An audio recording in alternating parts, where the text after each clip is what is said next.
ஆகா விசு மைய நேய அன்பர்கள் அனைவருக்கும் வணக்கம். இன்றைய பகுதி பிரதோஷம் பாகம் 4. அமிர்தம் வேண்டி அசுரர்களும் தேவர்களும் பார்க்கடலை கடைந்தபோது ஆலகால நெஞ்சு தோன்றி அனைவருக்கும் பெருந்தொல்லை உண்டாக்கிய காலம்.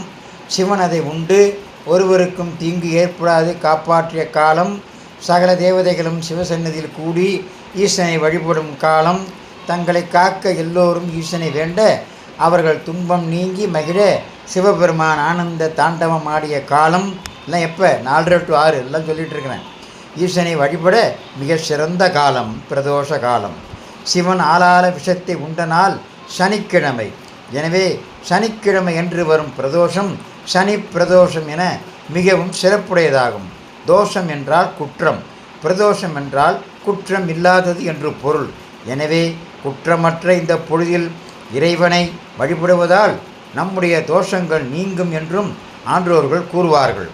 இரவும் பகலும் சந்திக்கும் நேரத்துக்கு உஷத்காலம் என்று பெயர். இந்த வேளையின் அதிதேவதை சூரியனின் மனைவி உஷாதேவி.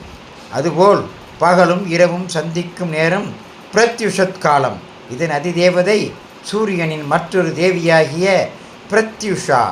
அவள் பெயரால் இது பிரத்யுஷத்காலம் எனப்பட்டு பேச்சு வழக்கில் பிரதோஷ காலம் ஆனதாக சொல்வார்கள்.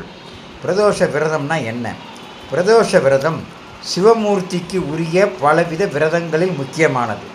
இந்த விரதத்தை அனுஷ்டிப்போர் துன்பங்களில் இன்று நீங்கி இன்பத்தை எய்துவார்கள்.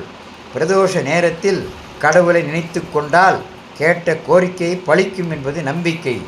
அலுவலகத்தில் பணியில் இருப்பவர்கள் இந்த நேரத்தில் ஒரு வினாடி தங்கள் இஷ்ட தெய்வத்தை நினைத்து கொள்வது நல்லது.